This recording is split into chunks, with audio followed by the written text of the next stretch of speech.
Hi everybody in Psych 101. What we have covered thus far takes us through exam number 3. And we are now ready to start the material for the final exam. So the first chapter is on theories. This is the one that we are going to cover today. Not everybody likes this topic because it's rather abstract, but it happens to be one of my favorites because as a psychologist, people always want to ask me about people they know and want me to explain why the person is that way. Come to think of it, nobody ever wants to know about themselves. They always want to know about their ex or their mother-in-law or a friend or something like that. But anyway, theories. There's not an easy explanation as to why people are the way they are. Just like medical conditions, like why do people get sick, why do they get healthy? There's not one exact reason. So we go by theories, estimates. The first one is called psychoanalysis. We're going to spend the most time on this. Sigmund Freud, he came up with the first theory. Whether people like it or not, it is the very first comprehensive theory explaining human nature. So Freud said there are 3 levels to our awareness. Consciousness, preconscious, also known as subconscious, and the unconscious. Freud said, think of it like an iceberg. Very little of an iceberg in an ocean is above the surface. Most of it is beneath the surface, and the majority of that is very much underwater where you can't even see it or be aware that it's there. Well, the same thing is true in the human mind. Consciousness are things that you're aware of. Are you happy, sad, scared, worried? Are you feeling good? Are you not feeling good? Things that you're aware of. That's the smallest part. Go down a level and you have the preconscious or subconscious. Things you could become aware of if you wanted to. How were you doing yesterday? What were you thinking last week? Why were you so upset on the day that whatever happened to you? Well, you have these things in your memory and you could become aware of them if you wanted to. But the biggest part of our awareness is actually a lack of awareness, unconscious, things that we are totally unaware of. And that is what Freud's theory is mostly about, the unconscious, things that we are unaware of. That's a list of 3, and so is this. 3 structures to your personality. And if you follow along with the skeleton notes or the PowerPoint within the module, this will make more sense. Id, ego, and superego. Like I said, another list of 3. The id operates on the pleasure principle. It's completely unconscious, and all your id knows is what it wants. I want to avoid anything uncomfortable, and I want things that make me feel good. That's what the id says. You're born with the id. But a little bit later, when you're 4, 5, 6 years old, you develop a sense of ego, your sense of reality, what you can have, what you can't have, what you can do, what you can't do. A little later in life develops the superego, right around adolescence or early teenage years. The superego is the morality principle, sense of morals. What do you think is right and wrong?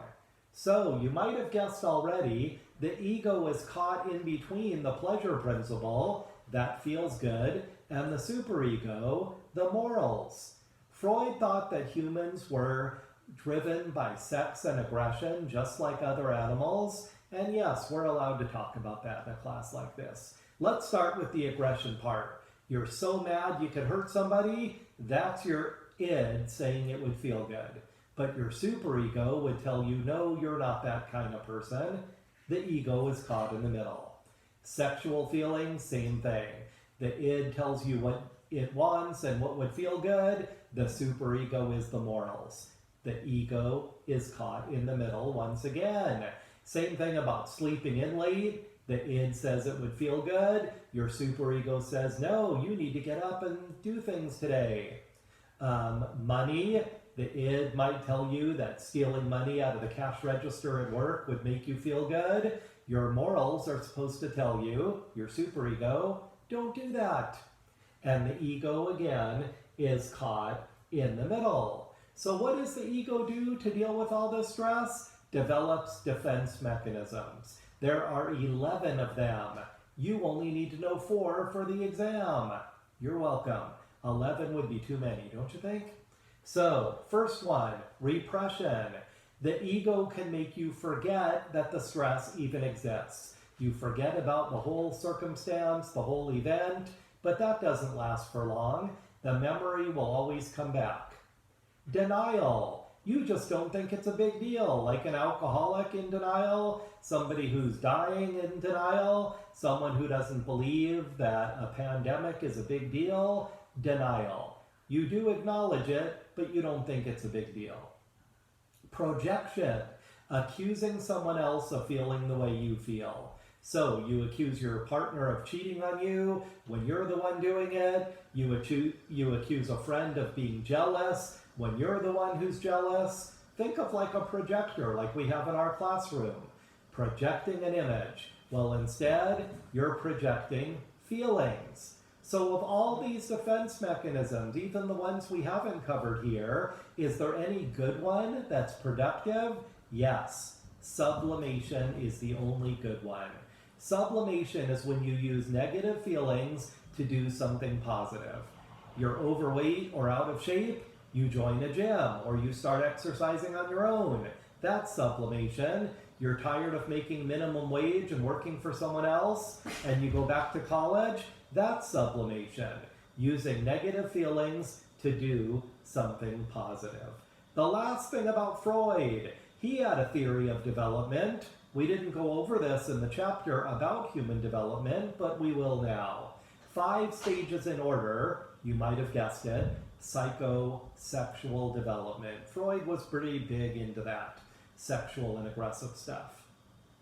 First, the oral stage. The first 2 years of life, I sure hope kids aren't thinking of sex. Instead, they put things in their mouth to make themselves feel good. Sucking on things, chewing on things, it is a good feeling for babies. Anal stage, 2 and 3 years old, not only going to the bathroom, but controlling it feels good. You ever heard of an anal retentive person? Well, that's someone who holds it all in. And that starts when you're a toddler, according to Freud. Whereas in the oral stage, an oral fixation, an alcoholic, a nail biter, somebody who has to chew on the lid of their pens, whatever. Thumb suckers, oral fixation. This all comes from Freudian stuff. How we make ourselves feel good. Is it controlling going to the bathroom? That would be the anal stage. Phallic stage, 3 to 5 years old.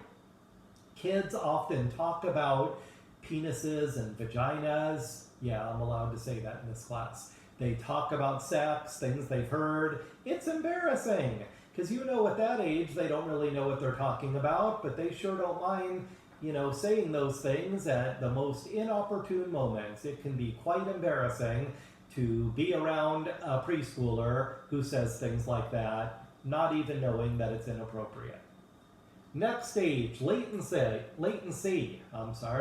Around the ages of 6 to 11, you go through latency, where nothing is happening as far as sexual development. 12 plus, genital stage, and that occurs when boys grow up to be men, girls grow up to be women, and they get married, and they're supposed to just go on with their adulthood. You might have noticed that Freud didn't say much about latency or genital. The reason why is his theory was very negative. He thought by the time you're about 5, that's it. That's the person you're going to be. And he blamed mothers for that. If you turn into not such a great person, well then your mother didn't raise you right for those first 5 years of your life. Next thing, there is a handout on Neo-Freudians. This is also addressed in the PowerPoint. Here's the second page of it. And it's also in the skeleton notes in the book. So you can't miss it. There's so much information if you look for it. Carl Jung, he was actually a student of Freud's. We call him a Neo-Freudian because he came after Freud. He thought that we have a personal unconscious as well as a collective unconscious. The unconscious Freud talked about was the personal unconscious, things that happen to you that you're unaware of. But what about things that we all share in common? Is everybody fearful of a health concern? Does everybody laugh at a movie at the same time? Or it makes them cry at the same time? We all share things in common. Collective unconscious. Carl Jung, J-U-N-G, called that archetypes. Alfred Adler, you ever heard of an inferiority complex? He invented that terminology. Adler was also a student of Sigmund Freud's. Adler ended up leaving Freud's group of students just like Jung did, because he wrote his own material, his own books, his own articles. Freud didn't like that. Adler said, there's an inferiority complex that people develop when your parents, especially your mother back then, she raised the kids in the, late 1800s and early 1900s, it would have been her. What did she do wrong, according to Adler? Abuse the kids, neglect them, or pamper them. Not the disposable diaper pamper, we're talking about spoiling them. If you do any of those three things to your kids, you're not letting them develop into responsible adults as they should. Inferiority complex. So he blamed moms just like Freud did. That part they agreed on. But Adler really thought it comes from a feeling of inferiority, that you feel like you're not good enough, even if you don't admit it. You ever notice some people who feel that way, they act like they're better than everybody? That's still an inferiority complex. Last person to know as a neo-Freudian, Karen Horney. She came about 20 years later. But even if she was the same age, she would not have been part of Freud's group. He did not think women should go to college. He was kind of sexist like that. No, he was very sexist like that. Horney wrote about the neurotic personality. People who tend to encounter the same problems over and over again and don't realize they are causing their own problems. Karen Horney also wrote about feminine psychology. Freud thought that women don't achieve as much as men in the world because, are you ready for this? You females, you have penis envy. Yeah, that's right. You wish you had one, and so therefore you could be just like a guy and have a penis. Ridiculous by today's standards. But back then, Freud was only speaking to other men, usually other white men, by the way, and nobody argued with any of these things back then. So, Karen Horney is the first one who wrote about feminine issues, that maybe women have not had the same opportunity as men. Maybe it's not penis envy. I think that sounds ridiculous by today's standards. Moving right along, different theory altogether. Humanistic. The first 5 letters, human. Think about Abraham Maslow and the hierarchy of needs. This is very similar because it's the same line of thinking. Humanistic. Self-actualization, just like Maslow's hierarchy, is the goal. Being the best person you can be. But now we're not talking about Maslow, we're talking about more, Carl Rogers. He's the one who came up with the theory of why people don't self-actualize. They live by conditions of worth. Did people tell you that you're only good enough if you're a straight A student, if you're popular, if you're the best player on the team? Well, if you internalize those messages and believe them, then you are listening to conditions of worth. And that stops you from self-actualizing. Next theory, trait theory. You turn the page on the skeleton notes, or flip the page if you're following the PowerPoint slides. Trait theory. Instead of explaining why people are the way they are, trait theory only explains what people are. There are thousands of personality traits, and 2 researchers in the 1990s came up with 5 of them that could easily be measured to determine how much of it you have. So think of it on a scale of perhaps 1 to 100. How much of this is you? And this will be a Canvas question, by the way. So, take a drink here real quick. These 5 traits, if you're into acronyms, mnemonics to remember things, think of the word ocean. O-C-E-A-N. Yep, got them in the right order here. First trait that you can measure, openness to new experience. Do you like to do new things, try new things, go new places, do something that you've never done before? Well, if that's you, you would score high on openness to new experience. If you like everything to be the same and predictable, you don't like much change, you would score low. Next one, conscientiousness. Is it really important to you to do your best job, to always do your best? It bothers you to make any mistakes or to be less than perfect? Conscientiousness. Extroversion can also be spelled extroversion. It's the same thing. Extraversion, extroversion, it really doesn't matter either way. By the way, there's a little quiz of that if you're interested. You can take it on your own. The opposite of that is introversion. Somebody who's extroverted, they love to socialize, social media, being around other people, meeting new people, you are high on extroversion. Whereas the opposite, do you like to just be around one or two other people, maybe just your family, doing things on your own? That would be an introverted person, and therefore you would score low on extroversion. Agreeableness. Do you just kind of go with the flow? You let other people decide, it doesn't matter to you. Making the decisions is not important. You don't have to be right or get your way. You're high on agreeableness. If you're stubborn and rigid, you would score low on agreeableness. So that's something to think about too. How would you score on a measure, a quiz like that?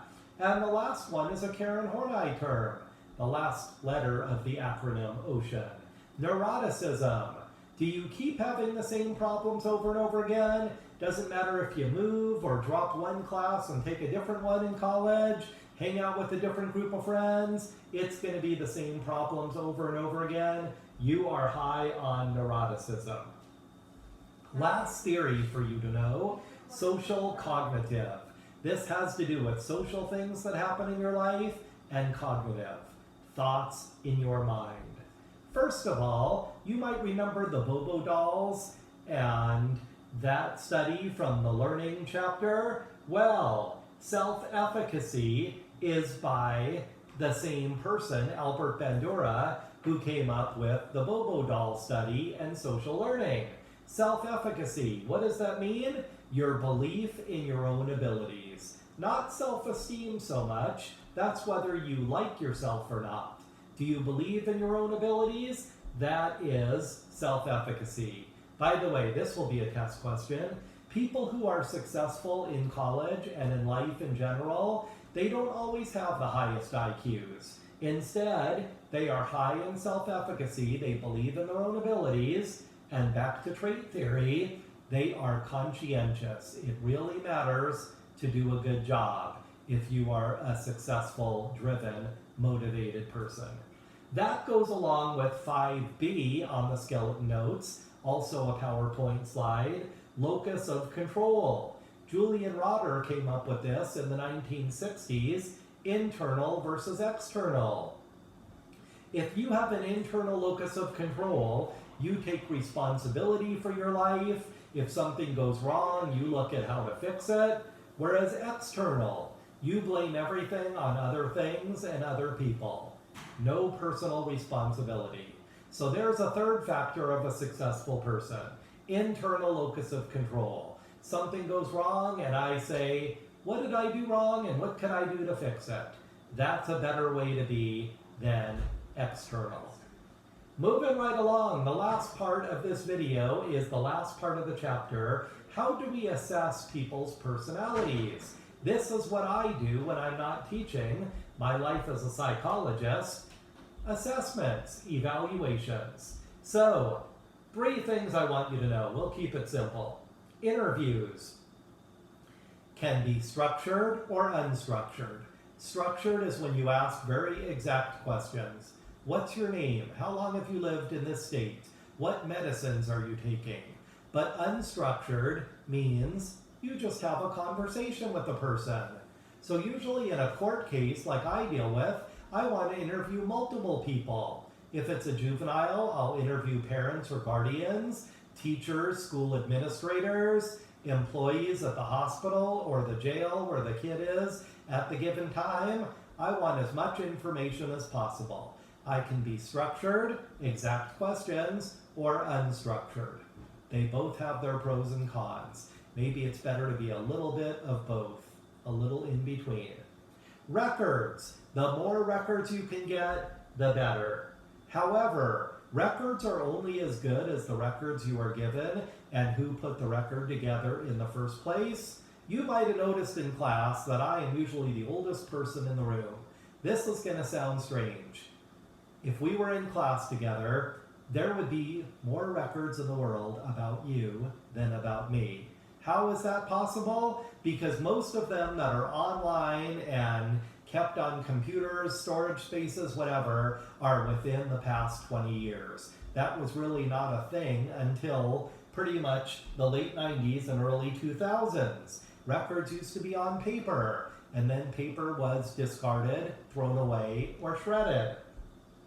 But records are an important part of a psychological evaluation, analyzing and reporting those records. The last thing, psychological tests. It doesn't take a psychologist to do an interview or a record review, but it sure does to test people and to know how to give the tests, score the tests, and explain the results of those tests. Objective and projective. Objective is kind of a silly word for a psychological test. It's better called, in my opinion, self-report. You report your symptoms by taking tests. Hey, kind of like the one I just showed you. Introversion, extroversion is a simple one. You would self-report how you're feeling, whether it's your anger or your psychotic symptoms like hearing voices or your depression, you self-report. The most commonly used one, most well-known, the MMPI-2.